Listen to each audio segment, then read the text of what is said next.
राजनीतिक उत्पीड़न ये तीसरा कारण बना 1857 क्रांति का। ईस्ट इंडिया कंपनी भारत में केवल व्यापार करने नहीं आई थी, परंतु भारत की राजनीतिक अराजकता से लाभ उठाकर छल कपट से उसने एक एक करके सारे भारत पर अधिकार कर लिया। जब तक भारतीय शासक ताकतवर रहे, हमारा केंद्रीय शासन मजबूत रहा, तब तक कंपनी सरकार दीनता प्रकट कर हाथ जोड़कर अपना उल्लू सीधा करती रही। परंतु जो ही हमारे शासक कमज़ोर हुए, वह हमें आंखें दिखाने लग गई।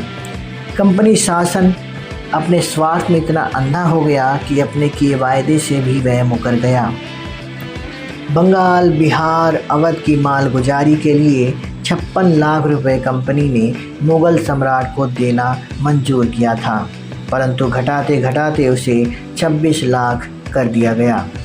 प्लासी के युद्ध के बाद तो कंपनी शासन ने बंगाल के कठपुतली नवाबों की कमजोरी से पूरा लाभ उठाया।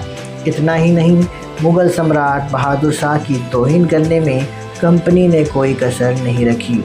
1849 में लॉर्ड डलहौजी ने घोषणा कर दी कि बहादुर शाह के बाद उसके उत्तराधिकारी को लाल किला छोड़ना पड़ेगा। लॉर्ड कैनिंग तो 1856 ईस्वी में यहाँ तक कह दिया था कि बहादुर शाह के बाद मुग़ल वंश के शहजादे बादशाह की पदवी धारण नहीं कर सकेंगे। पेशवा बाजीराव द्वितीय की 8 लाख रुपए की वार्षिक पेंशन उनके दत्तक पुत्र नाना साहब को मिलनी चाहिए थी, परंतु कंपनी ने पेंशन बंद कर दी। लॉर्ड डलहौजी की हड़प नीति से कितने ही निसंतान बनने वाले राजाओं की रियासतें अंग्रेजी राज्य में मिला ली गई।